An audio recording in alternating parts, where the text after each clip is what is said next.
Hey, thanks for joining me. I'm Al Corlin. We're up in Vancouver, British Columbia right now, shooting a video with our newest sponsor company. It may be our newest sponsor company, but I have to tell you, I've known the president of this company, Scott Baxter, for quite some time now. Scott is the president of a company that was recently purchased, and I'm going to let him tell you about that, called Tone Resources. He now has a company, again, with operations down in Nevada called Sniper Resources. Scotty, great to have you with us here.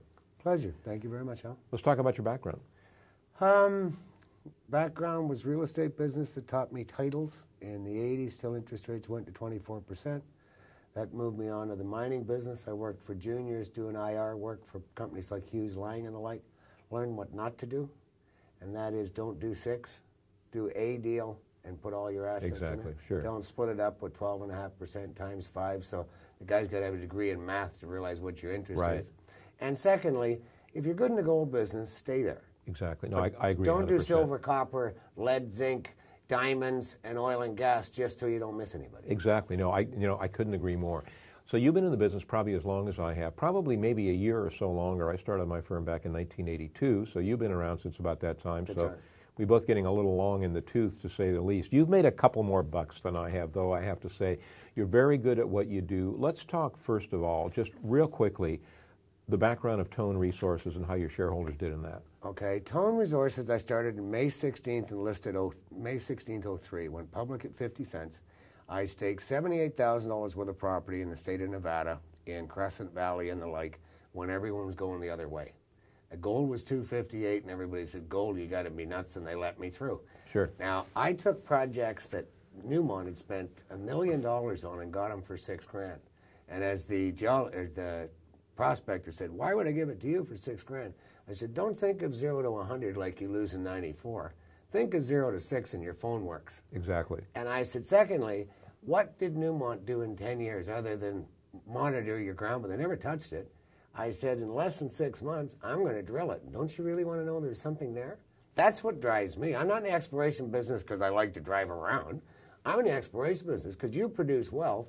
The train's full behind you. Exactly, sure, exactly. That's the game. But you got to be prepared to lead. You got to be prepared to take the chance. And I've known in the state of Nevada for putting money in the ground. Which, when I started this one, the guy said, Scotty, you put more money in the ground than God. We don't want lease payments. We want you to be the operator and you to put the money in the ground. I said, fine. And this is going back to Tone, right? That's it. Okay. And so, long story short, that was about a 4-year in duration. That's right. So October 03, May 03 till November, actually right now in 06, Rob McEwen contacted me and was interested in a private placement I was doing in Tone. And then in March of the next year in 06, he took me over. And the ratio was 0.26 of Tone to 1 share of U.S. gold that was trading at $8. It went on to $10. So I made Rob 1,000%. I made Tech Kaminko 1,000%, and created some wealth for an awful lot of people. Exactly right. And I know some of those people. You did really well. Okay, you've got a new company now. Tone is now basically purchased by U.S. Gold. So Scott Baxter started the new company, Sniper Resources Limited. And he asked me for a geologist, and the one I recommended was Doug McGibbon, and he said there's a lot of opportunities being created, and I said, I'm aware of that, but I thought my skill set, like you, the reason you don't work for ABC or NBC is you're pretty good at what you do, and you don't have to. Well, I felt the best use to my skill set was building another one, and my geologist was from Glamis. I'd known him for 15 years, Doug McGibbon, and I said, you know, I would like you to work for Rob McEwen. Well, Rob's president was intimidated by the guy because he found 10 million ounces, and she was looking but never found any. So I said, she shouldn't be intimidated, because you've met Doug. He's got a sense of humor. He's not an intimidating guy. He just does his job. Yeah. So Doug and I teamed up. We got the projects, and we drilled one privately in 06 and hit double the grade they're mining. And to show you, luck has an awful lot to do with this. Sure it does. The project I took on was Overland Pass, to spend $2 million to earn 51% and a further $2 million to go to 70%. And the vendor was John Livermore, who discovered Pinson, Lone Tree, Carlin, Daisy, and a dozen others. A couple of big names. Yeah. So now that was the connection. John Livermore trained Doug, and I said to Doug, okay, when Glamis took over Goldcorp, they replaced John Livermore and Andy Wallace with you, the junior guy. Now, we know Glamis is being taken over. What do you think is going to happen to you? And I said, do you ever thought of playing on the wild side? And he said, oh, yeah, Scotty, I love what you do. And that in conjunction with, I just made my geologist $4 million, which put him a step above 93% of the geologists. No disrespect to them, but they make $150, $200 a year in a bonus. Right. But they can't keep it, so, you know, they don't make millions. But they do all right. So with Doug, he joined me, and that gave me access to the projects. Now, spending $2 million to earn 51% was outlandish in 06, and they went, Scotty, what are you on? Well, now there's a $200 million expansion beside me. I'm reasonably good at math. That's 1%. Now, I'm not as brilliant as people think and as astute as people think. I just grind away, and I was smart 4 years ago. I took advantage of the opportunity. I put the money in the ground, got lucky with the $200 million expansion.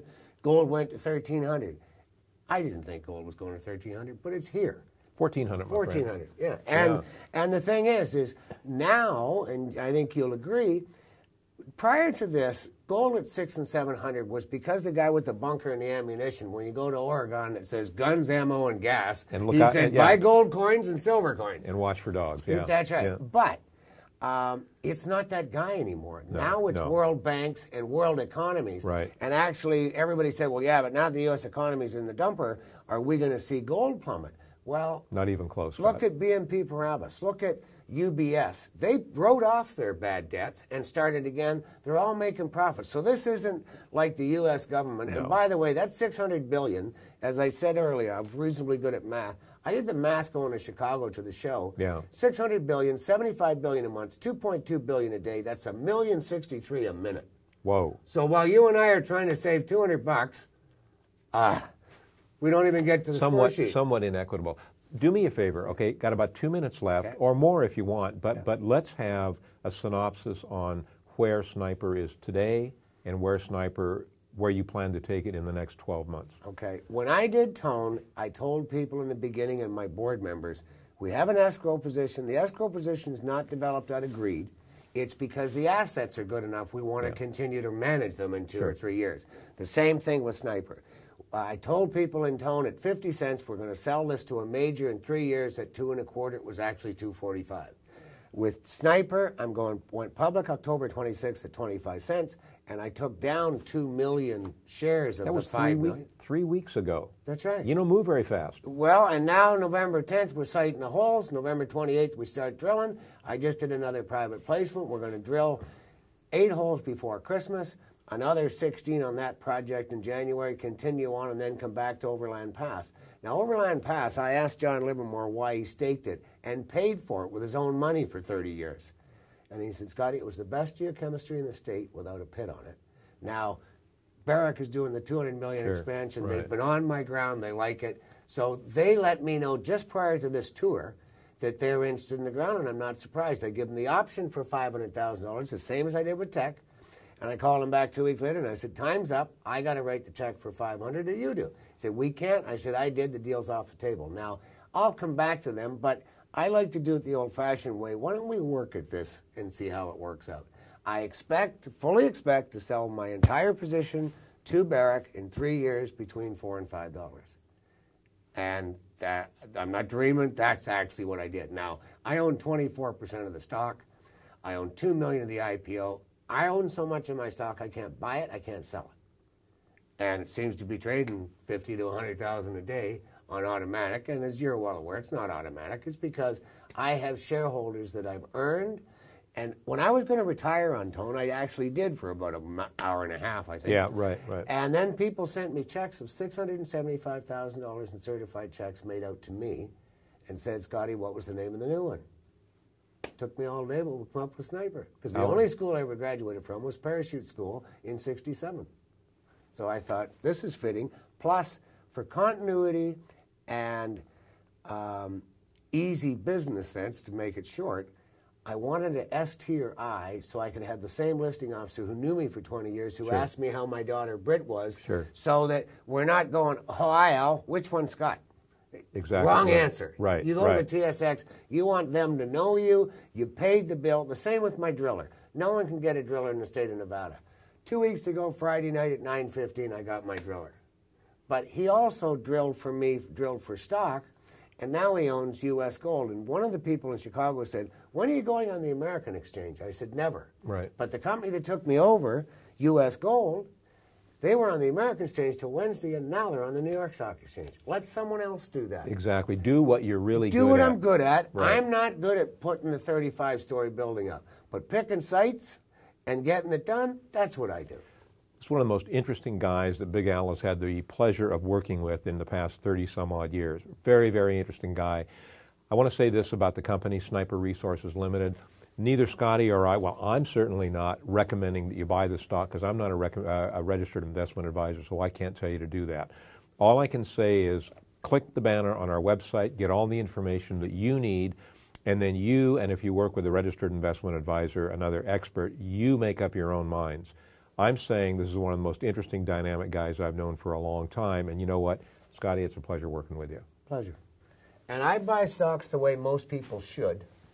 That is management, assets, and the location of those assets. Right. And it works for me. And if you look at successful groups, they tend to repeat the process, as opposed to the guy that was going to, woulda, coulda, and shoulda, but he switched from deep water to copper or something. You can't keep changing horses. Exactly. Scotty, thank you so much. Thank you very much. Shake it again. Thank you.